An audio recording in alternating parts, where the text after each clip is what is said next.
Atha, now may my Deva, O Lord, sammoham, delusion, apakrishtum, to dispel, tvam, you, arhasi, be pleased, yaha, which, avagraha, misconception, aham, I, mama, mine, iti, thus, etasmin, in this, yojataha, engaged, tvaya, by you. Translation, purport by His Divine Grace, A.C. Bhaktivedanta Swamy Prabhupada. Translation, now be pleased, my Lord, to dispel my great delusion. Due to my feeling of false ego, I have been engaged by your māyā and have identified myself with the body and consequent bodily relations. Purport by Srila Prabhupada. The false ego of identifying one's body as one's self and of claiming things possessed in relationship with this body is called māyā. In Bhagavad Gita, 15th chapter, the Lord says, I am sitting in everyone's heart, and from me come everyone's remembrance and forgetfulness. Devahuti has stated that false identification of the body with the self and attachment for possessions in relation to the body are also under the direction of the Lord. Does this mean that the Lord discriminates by engaging one in His devotional service and another in sense gratification? If that were true, it would be an incongruity on the part of the Supreme Lord. But that is not the actual fact. As soon as the living entity forgets his real constitutional position of eternal servitorship to the Lord and wants instead to enjoy himself by sense gratification, he is captured by māyā. This capture by māyā is the consciousness of false identification with the body and attachment for the possessions of the body. These are the activities of māyā, and since māyā is also an agent of the Lord, it is indirectly the action of the Lord. The Lord is merciful. If anyone wants to forget Him and enjoy this material world, He gives him full facility, and not directly but through the agency of His material potency. Therefore, since the material potency is the Lord's energy, indirectly it is the Lord who gives the facility to forget Him. Devahuti therefore said, my engagement in sense gratification was also due to you. Now kindly get me free from this entanglement. By the grace of the Lord, one is allowed to enjoy this material world, but when one is disgusted with material enjoyment and is frustrated, and when one sincerely surrenders unto the lotus feet of the Lord, then the Lord is so kind that He frees one from entanglement. Krishna says therefore in Bhagavad Gita, first of all surrender, and then I will take charge of you and free you from all reactions of sinful activities. Sinful activities are those activities performed in forgetfulness of our relationship with the Lord. In this material world, activities for material enjoyment, which are considered to be pious, are also sinful. For example, one sometimes gives something in charity to a needy person with a view to getting back the money 4 times increased. Giving with the purpose of gaining something is called charity in the mode of passion. Everything done here is done in the modes of material nature, and therefore all activities but service to the Lord are sinful. Because of sinful activities, we become attracted by the illusion of material attachment, and we think I am this body. I think of the body as myself and of bodily possessions as mine. Devahuti requested Lord Kapila to free her from that entanglement of false identification and false possession. Dasanastha Bhaktivedanta Purporto Madhyanatimirandasya Gyananjana Shalakaya Chakshurun Militam Ena Tasmai Shri Gurave Namaha Nama Om Vishnu Padaya Krishna Preshtaya Bhutale Śrīmate Bhaktivedanta Swamin Nitinamine Namaste Saraswate Deve Gauravani Pracharine Shunyavadi Pashyata Deshatarine Shri Krishna Chaitanya Prabhu Nityananda Shri Advaita Gadadhara Shiva Sadi Gaura Bhakta Vrunda Hare Krishna Krishna Krishna Hare Hare Rama Rama Rama Hare Hare. So here Devahuti is mentioning her prayer. Athame Devasammoham, my Lord, please dispel my great illusion. Devahuti, as I said, she is an exalted personality, and to know that we are in illusion, that itself is a greatness. By studying deeply, one can understand that we are in illusion, a great illusion. And what is that illusion? Apakashtum tvamarhasi, please dispel this illusion. Avagrahoham mametiti. There is a misconception, there is a feeling of false ego. What is that? Mama iti, mameti iti, aham mama. I am this body, and anything connected to this body is mine. This is illusion. Etasmin yojitastvaya. You only engaged me in all this. So now kindly dispel that illusion. So this is the request of Devahuti. Last 2 days we have seen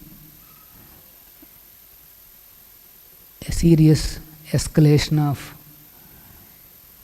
war between India and Pakistan.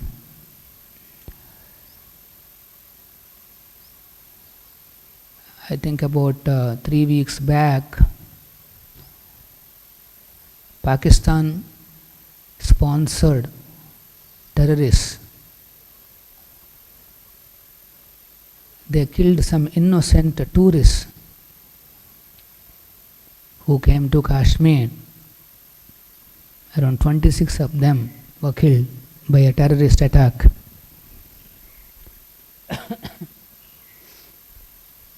The tourists are touring within their own country peacefully. They are not disturbing anybody. And the tourists are kind of giving some livelihood to the locals. They are contributing to the progress of the local situation. And many of them are visiting some temples and pilgrimage places also. And so they are innocent citizens. And Pakistan is a country which produces terrorists. There is a comparison how India has produced maximum number of CEOs of global companies. Google, any big global company you see, India has produced all of them. And if you analyze all the global terrorist organizations, and the head of all such organizations are produced from Pakistan. Now you can imagine. They have continuously supplying terrorists to all over the world. Very interesting rogue country it is called. It's a rogue country. The government itself doesn't have any control on these terrorist organizations. And so they have come, they intruded into our country and killed some innocent citizens. Now what should our country do? What should our leaders do? Obviously, they cannot be sitting and reciting some ahimsa prayers. They cannot be sitting quietly and say, okay, chalta hai, happens. Kuch galat ho gaya. No. The ruler of the country should ensure protection of the citizens. Citizens basically means praja. He should ensure the protection of the praja. Praja means one who has taken birth in that particular country. That is praja. Of course, this includes animals also, because they also take birth in the same country. Human beings and animals, they are supposed to be protected by the ruling of the government. Of course, animals we don't see receiving that much attention, but at least the human beings have to be protected. This is dharma. The dharma of the ruler is that he has to ensure protection. In fact, it is said in the Shastra that even if somebody terrorizes somebody, not even killing, put somebody into some a painful situation, even he should be killed. Because the ruler has to ensure a peaceful coexistence of the people. And also he should ensure that there is no external elements coming and disturbing the peaceful environment. These are all dharmic principles. And as the ruler ensures all these things, then the people are supposed to develop their Krishna consciousness, God consciousness, gradually move away from false ego feelings. Avagrohoham mameti. One has to practice detachment all the while doing our duties in this world.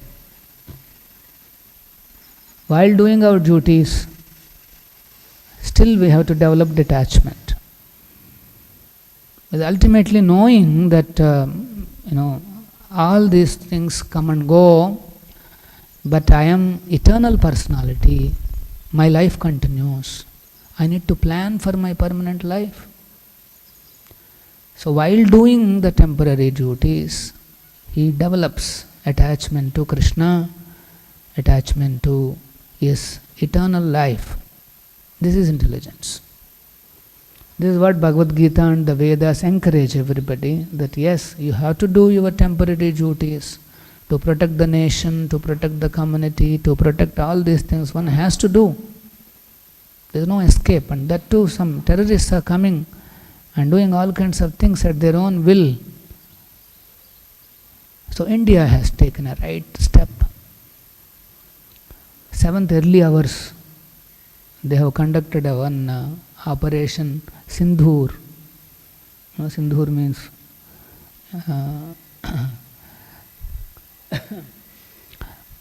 and then they have destroyed the terrorist training camps, the terrorist hubs in Pakistan. They were showing one of the hub, how it was before and how it is now. Last time also India did something, but people doubted. So, but this time India has produced colorful videos and all those images so that nobody can doubt what is happening. And that is the hub which has produced one militant and terrorist called Kasab, who did Bombay attacks.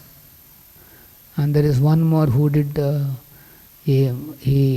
diverted one Indian airline to Pakistan and threatened the government to release the terrorists. He was actually killed.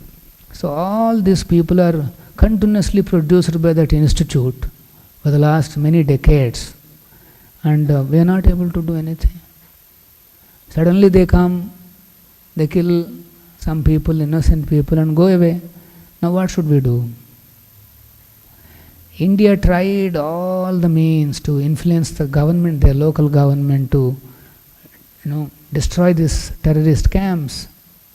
On the other hand, we are seeing that these terrorist hubs are only increasing day by day. They're getting a lot of support. And then, so this is a great step India has taken. It has smashed all those infrastructure, terror infrastructure, which is terrorizing not only our country but the whole world. The Pakistani is saying, no, you are killing our civilians, you are killing our people. What happened after the terrorists are died? The government officials and leaders, they're all attending the final funerals of the terrorists. So you can now see how government itself is supporting the terroristic activities. So this is the situation. Kali Yuga is like that. Mameti iti. This feeling that I am Pakistani, or everything belongs, that is belongs to us, and then somebody else is progressing, some other countries are developing, and then so what can I do? I can create some terrorists and then ensure that the other ones are also not increasing, not progressing. These are the place of false ego. The false understanding of the situation. Every human being, whatever religion he may be practicing, every human being should consider that yes, this life is very short, I should use my duties, I should use the facilities that I have in order to develop my permanent life. Instead, if they waste in trying to stop somebody progressing, trying to put some obstacles, and waste his ample time, precious time, it is called sammoham, deva sammoham, athame deva sammoham. So Devahuti is praying to the Lord, my Lord, please dispel my great delusion. Apakrashtum. Apakrashtum means to dispel. So the māyā or illusion can be dispelled only by God, Krishna. How much ever we may calculate in our mind how to come out of it, how much ever we may struggle to come out of the illusion or māyā, impossible. It is only possible by, like how Devahuti is praying here, by praying to the Lord, please dispel my great delusion. Apakrashtum tvamarhasi. Only you can do. If Krishna is pleased, he will say māyā to give up on us. Okay, let him be free. This is the only way. We should please the Supreme Lord in such a way that Krishna is pleased to say to māyā that okay, give him up. No, let him live free. So that's the only way. So here you can see Devahuti knows this, only Krishna can do. And then interestingly she says, Etasmin yojatasvaya. I am engaged in this illusion by you only. It is Krishna. Is Krishna only has engaged me? Yojata means engaged. So, my Lord, your māyā has engaged me in sense gratification till today. And but now I am requesting you, please dispel this illusion. How is it that Krishna can engage somebody in illusion, in māyā? So Prabhupada is explaining, actually Krishna doesn't want us to suffer in this illusion, māyā. He doesn't want. But if somebody insists that no, I want to be an enjoyer here, I want to be a controller here, I want to be owner of many, many lands, many, many seas and many, many water bodies. Radha Govinda ki jai. Then at that moment māyā captures him. Māyā captures him. Jiva bhogavancha khare, japatiya dhare. As soon as the living entity desires bhogavancha khare, I want to be the enjoyer, I want to be the controller, I want to be the number one, then japatiya dhare means thak the māyā captures him. You want to be the number one? Yes, come, I will show you the movie now. Māyā takes us through a path where we can enjoy, we can control, we can become number one. And you see that race in this world. Everybody is running and running and running to become number one enjoyer, number one controller, number one businessman, number one landlord. These are the ideas which are pushing him on and on in this race. So that is called Māyā. So then, when you are going like that in the race, obviously everybody cannot go forward. There will be many people lagging behind. And then what will happen? They all don't like. They don't like that you are going forward, so they will try to pull you down. There is a quarrel, there is a fight. The resources are limited, but competition is there. Many people want to be there. For example, Prime Minister, there is only one seat in any country. There are so many people are there aspiring to become Prime Minister, so obviously there will be conflicts. There will be fights, and they go on fighting. Sometimes we see in the train also, the people fight for the seat. A window seat versus the other seat. Both are getting seats only. I mean, in some classes you don't actually get the number like that. In reserved class it's okay, there is a number. The other classes there is no number, so they'll fight. Window seat versus the other seat. Somebody who is in knowledge, he thinks, okay, after 2 hours I am going to get down. Either here or there, sit and just 2 hours only, I'll get down. So you see, what idea is driving a person? If somebody thinks as if he is going to be there in the train for the whole life, then he will fight for the seat. But somebody who keeps that in the consciousness, that no, it's only for 2 hours, so similarly, the living entity who knows that my drama will continue only for few years in this world. After that, what is that? I may be number one also. I may possess so many land, so much money, so much name, fame. And one day, the death will come. Krishna himself comes, but he comes as death. He comes as death. He takes away all those things and puts the jiva, and then the jiva has to again take one more body because he wanted it. Don't accuse the Lord, he wants it. I want this experience, I want to be the number one Lord. So Krishna is saying, okay, chalo, do. No, in this life it is not sufficient. I tried, but I could not. Make me the Lord next life. Fine. After this life is over, you will get one more body. Again you can go on. Lord is very kind. He will give you hundreds and millions of bodies after bodies, and you can try to achieve what you want to achieve.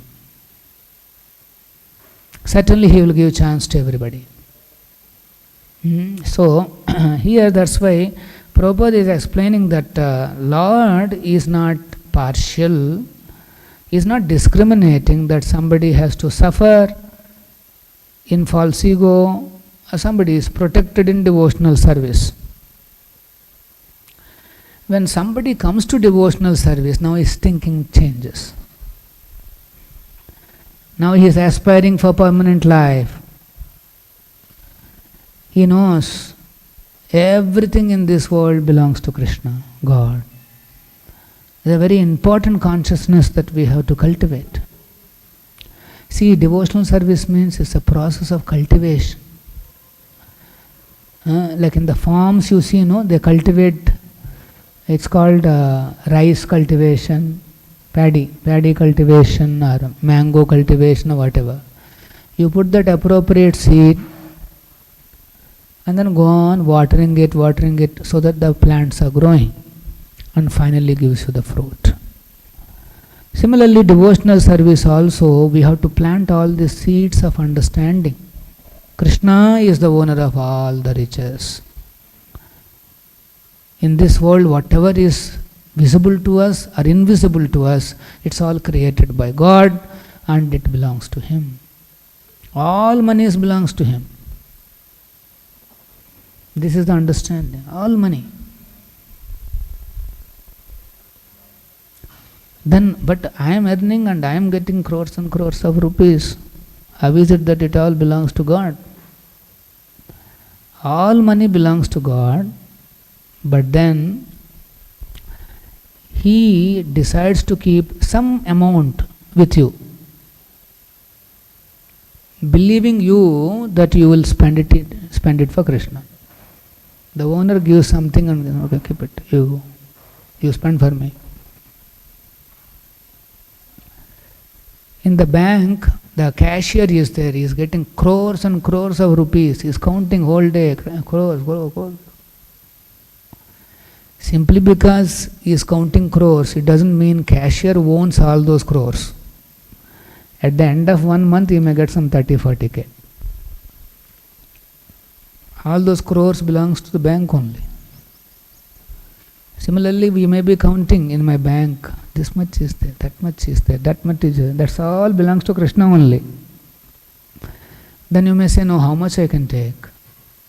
You take as much as your body and soul can be together. You can spend, you can spend that much.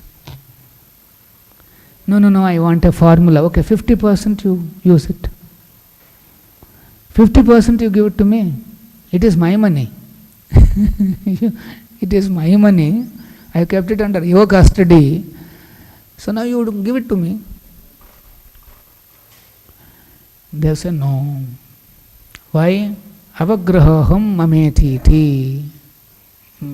I and mine. This money is mine. This body is mine. So our preachers will go and then tell him, because we cannot tell this, that it's all Krishna's money, you better hand over the money to us. It is, we have to go and then again preach to him and somehow make him inclined to give back some stolen money to Krishna.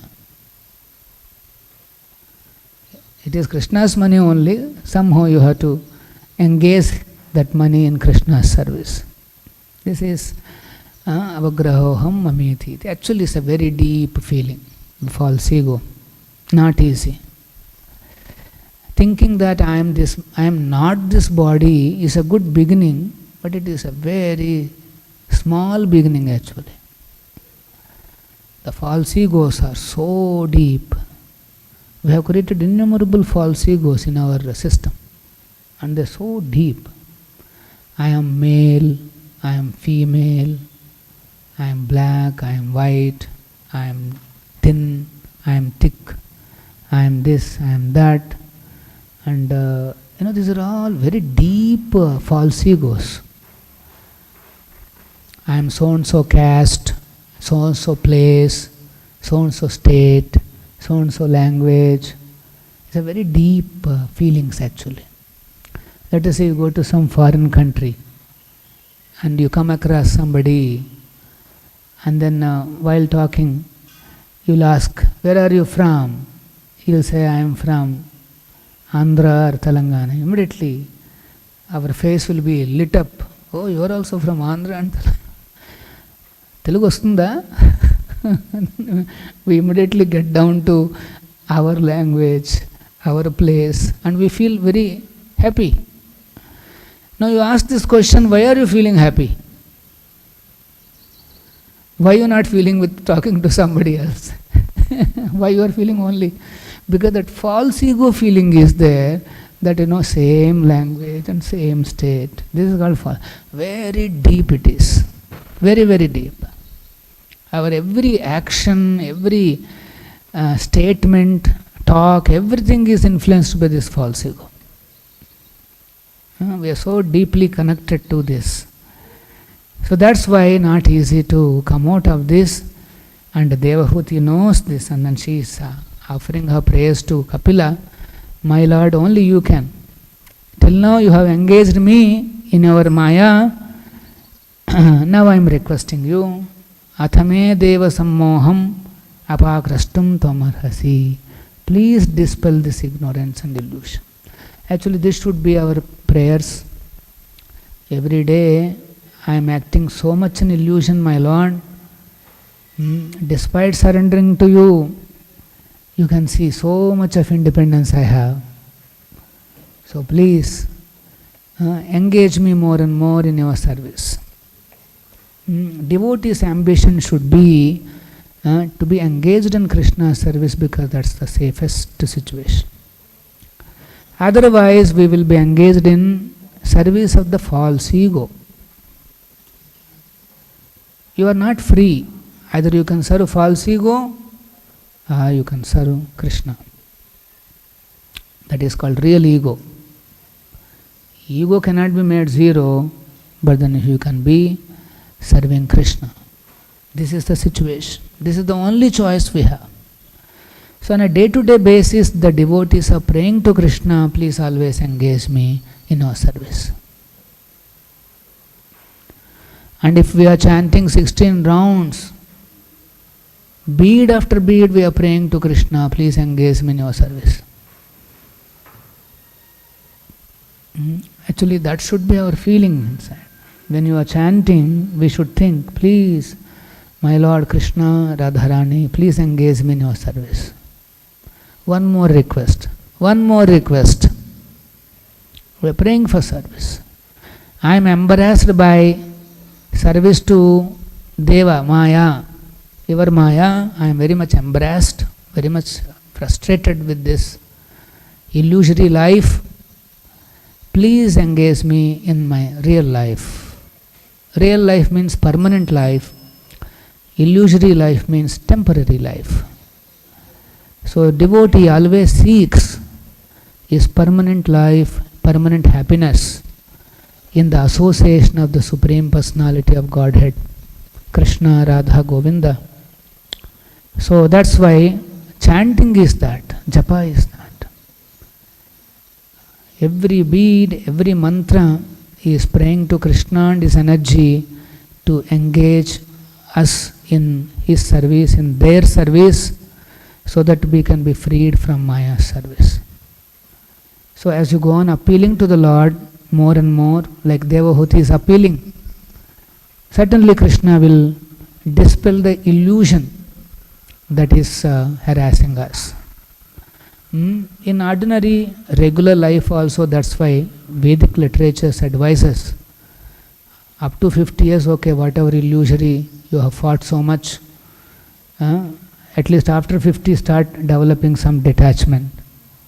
Start going to pilgrimages along with your wife, and gradually develop more and more detachment, and finally you hand over the control to your family, and then you spend your time in developing Krishna consciousness, in developing God consciousness, understanding God and our relation. This is life, human life. Not that till the last moment we are just struggling to manage our illusory duties. One has to systematically build up his permanent life. That is the verdict of Shastras. And but in this age it is not easy to go away from the family like that. Everybody is very attached. So that's why the Shastra says, simply chant and hear the holy names of God. Hare Krishna, Krishna Krishna, Hare Hare, Hare Rama, Rama Rama. Sthane sthita shrutikataam. Remain wherever you are, but spend time in hearing about God, hearing about Krishna, then our lives will be successful. We'll stop here. Any questions? Śrīla Prabhupada ki jai. Śrīmad-Bhāgavatam ki jai.